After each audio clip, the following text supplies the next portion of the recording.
அஸ்ஸலாமு அலைக்கும். Welcome to நிசா சமையல் விலாக். இந்த வீடியோவில் சஹர் ரெசிபி பற்றி பார்க்க போகிறோம். இதோட இஃப்தாருக்கு பண்ணுறதும் பார்க்க போகிறோம். நான் சஹருக்கு கறி குழம்பு வைக்க போகிறேன். அது எப்படி வைக்கலான்னு பார்க்கலாம் வாங்க. இதில் ஆயில் இட்டு பட்டை, கிராம்பு, ஏலக்காய் இது போட்டுக்கிட்டேன். இது கூட 3 வெங்காயம், 3 தக்காளி, 3 பச்சை மிளகா, கொஞ்சம் புதினா மல்லி இதையெல்லாம் ரெடி பண்ணி க்ளீன் பண்ணி வச்சுருக்கேன். இதை இப்போது வெங்காயம் எண்ணெயில் இட்டு நல்லா அந்த எண்ணெய் அந்த ஆனியனை விட்டு பிரிஞ்சு வர லெவலுக்கு நல்லா அதை வதக்கி எடுக்கணும். இதோட தக்காளி 3 ஆட் பண்ண போகிறேன். ஆட் பண்ணியாச்சு. இதோட பச்சை மிளகா 3 இது எல்லாத்தையும் நல்லா ப்ரௌன் கலரில் நல்லா வதக்கி எடுக்க போகிறேன். இதோட கொஞ்சம் சால்ட்டு ஆட் பண்ணிக்கிட்டேன். ஏன்னா அப்போ தான் இது சீக்கிரமாக வேகும், வதங்கும். இதோட பச்சை மிளகா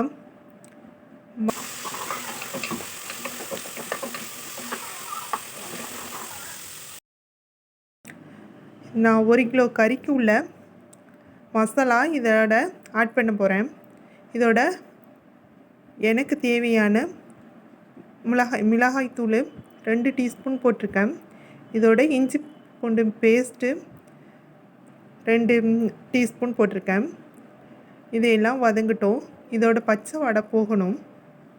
இதோட மிளகுத்தூள் 2 டீஸ்பூன் போட்டுக்கிட்டேன். இதோட ஜீராத்தூள் 2 டீஸ்பூன், மஞ்சள் தூள் 1 டீஸ்பூன், வீட்டில் செஞ்ச கரம் மசாலா தூள் அதை 1 டீஸ்பூன் சேர்த்துக்கிட்டேன். இது எல்லாம் நல்லா வதங்கட்டும். இதையெல்லாம் ஆட் பண்ணி நல்லா சுருள வதக்கி அதுலேருந்து எண்ணெய் பிரிஞ்சு வரணும். இந்த கரம் மசாலா தூள் வீட்டில் செஞ்சது, இதை 1 டீஸ்பூன் சேர்த்துக்கிட்டேன். இப்போ நான் 1 கிலோ கறி க்ளீன் பண்ணி வச்சுருக்கேன். அதை இதோட சேர்க்க போகிறேன். என்னோடய ரெசிபி பிடிச்சிருந்தால் சப்ஸ்கிரைப் பண்ணுங்கள், கமெண்ட் பண்ணுங்கள். என் ரெசிபியில் எதுவும் மிஸ்டேக் இருந்தால் கமெண்ட்டில் சொல்லுங்கள். இப்போது கறியை இதோட ஆட் பண்ண போகிறேன். இந்த கறி ஒரு 10 நிமிஷம் அது எண்ணெய் பிரிஞ்சு வர வரையிலும் அப்படியே குக்கில் வச்சு வைக்க போகிறேன், விசில் போடாமல். இது இருக்கட்டும். இந்த கறி எண்ணெய் பிரிஞ்சு வர வரையிலும் அதுக்குள்ளே இதுக்கு தேவையான தேங்காய் அடித்து எடுத்துக்க போகிறேன். நல்லா ஃபைன் பேஸ்ட்டாக தேங்காவை ரெடி பண்ணி வச்சுக்க போகிறேன். என்னோடய வீடியோ உங்களுக்கு யூஸ்ஃபுல்லாக இருக்கும்னு நினைக்கிறேன். அதனால் நீங்கள் சப்ஸ்கிரைப் பண்ணி வச்சுக்கிடுங்க. இதோட பெல்லுங்கிற பட்டனையும் ஆன் பண்ணுங்க. அப்போ தான் நான் போடுற வீடியோ எல்லாம் நோட்டிஃபிகேஷனில் காட்டும். இப்போது தேங்காய் நல்லா ஃபைன் பேஸ்ட்டாக ரெடி பண்ணியாச்சு. இந்த கறியை இப்போது ஓப்பன் பண்ணி பார்க்க போகிறேன். இப்போது நல்லா எண்ணெய் பிரிஞ்சு இந்த ஸ்டேஜில் இதை நல்லா கிளறி விட்டு இப்போ பாருங்கள் எப்படி எண்ணெய் பிரிஞ்சு அதில் அந்த கறியும் ஒரு 10% நல்லா குக்காகிருக்கு. இந்த ஸ்டேஜில் நான் தண்ணி ஊற்றி இதில் விசிலில் போட போகிறேன். ஒரு 10 விசில் வச்சுக்கலாம். இதே போல் செஞ்சால் இது பர்ஃபெக்டாக மேரேஜ் ஃபங்க்ஷனில் வைக்கிற கறிக்குழம்பு மாதிரியே இருக்கும். இந்த மெத்தடை ஃபாலோ பண்ணி இந்த கறிக்குழம்பு செஞ்சு பார்த்துட்டு எனக்கு கமெண்ட்டில் சொல்லுங்கள், இது எப்படி பர்ஃபெக்டாக இருந்துச்சா இல்லையான்னு. இப்போதைக்கு விசில் போட போகிறேன். இது இருக்கட்டும்.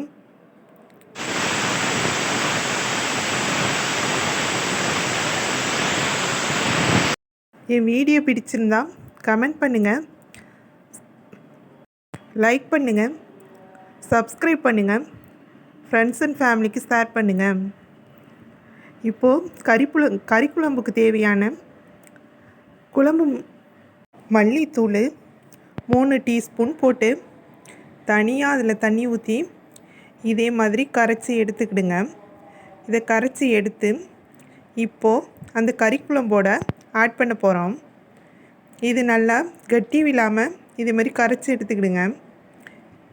இப்போது இதில் ஊற்றி எல்லாத்தையும் மிக்ஸ் பண்ணி கொதிக்க விடணும். இதை கொதிக்க விட்டு ஒரு 10 நிமிஷம் இது நல்லா கொதிக்க வைக்கணும். அதில் கொஞ்சம் மசாலா இருக்குது, அதனால் தண்ணி ஊற்றி கரைச்சி அதில் ஊற்றிக்கிட்டேன். இதோட இப்போது நல்லா கொதி வந்துடுச்சு. இது பிறகு இந்த தேங்காய் பேஸ்ட்டை இதோட சேர்த்துக்கிறேன். இது நல்லா கொதிக்கட்டும். இதுக்கு பிறகு நம்ம விசில் போட தேவையில்லை, நம்மளுக்கு விசில் தேவையில்லை. அதனால் நான் சாதாரணமாக மூடி வைக்க போகிறேன். இது இருக்கட்டும். இது நமக்கு தேவையான அளவு இது வற்ற வச்சு எடுத்துக்க போகிறோம். உங்களுக்கு டேஸ்ட்டுக்கு தகுந்த மாதிரி நீங்கள் லிக்யூடாக வேணுமோ, அது கொஞ்சம் கெட்டியாக வேணுமோ அதுக்கு தகுந்த மாதிரி அதை வற்ற வச்சு எடுத்துக்கிடுங்க. நான் இப்போது இஃப்தாருக்கு நான் இந்த நன்னாரி சர்பத்து ரெடி பண்ண போகிறேன். இதோட லெமன் ஒரு 2 லெமன் இதோட ஆட் பண்ணுறேன். இதுக்கு ஜீனி ஆட் பண்ணுறதுக்கு முன்னாடி ஜீனியை தூக்கி காட்டுறதே சால்ட்டு தான். மெயினாக சால்ட்டு ஒரு சிறிதளவு போட்டுக்கணும். ஜீனி ஒரு 4 டீஸ்பூன் இதோடு சேர்த்துருக்கேன். இதோட அந்த நன்னாரி சர்பத்து அந்த இது நம்ம தண்ணி வச்சுருக்க லெவலுக்கு தகுந்த மாதிரி அந்த நன்னாரி சர்பத்தை அதோடு சேர்த்துக்க போகிறேன். இதோட பாதாம் பிஸ்னு 3 டீஸ்பூன் சேர்த்துருக்கேன். சப்ஜா சீட் இதோட 2 டீஸ்பூன் சேர்த்துக்க போகிறேன். இது எல்லாத்தையும் நல்லா மிக்ஸ் பண்ண போகிறேன். ஜீனி எதுவும் இல்லாமல் மிக்ஸ் பண்ணி வச்சுக்கிறேன். இப்போது இந்த நன்னாரி சர்பத்து இதில் தேவையான அளவு கலந்துக்கிட்டேன்.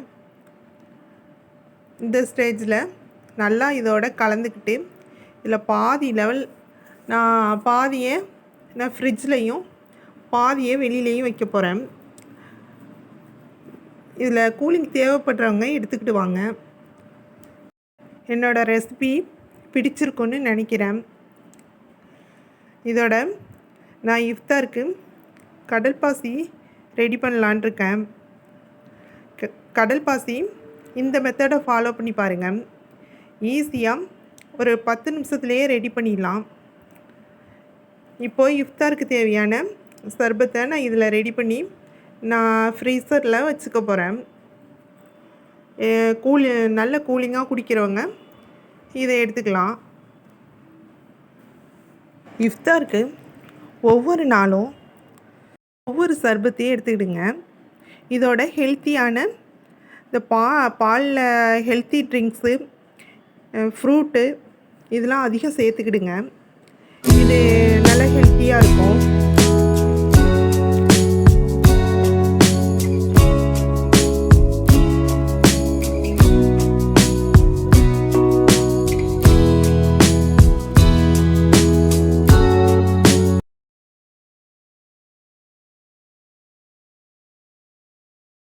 இப்போது கடல் பாசி ரெடி பண்ண போகிறேன். அது சீக்கிரமாக எப்படி ஈஸியாக ரெடி பண்ணுறதுன்னு பார்க்கலாம். கடல் பாசி சீக்கிரமாக சம்டைம் சீக்கிரமாக கரையாத கடல் பாசியும் இருக்குது. நான் இதை குக்கரில் போட்டுக்கலான்னு இருக்கேன். இந்த கடல் பாசியை இந்த குக்கரில் ஆட் பண்ணி இதோட கொஞ்சம் தண்ணி வச்சுருக்கேன். இதோட சீனி அதுக்கு தேவையானது ஆட் பண்ணிக்கிடுங்க. இதோட உப்பும் சால்ட்டும் சிறிதளவு போட்டுக்கிடுங்க. இதை ஒரு 4 விசிலுக்கு வச்சுக்க போகிறேன். 4 விசிலுக்கு வச்சு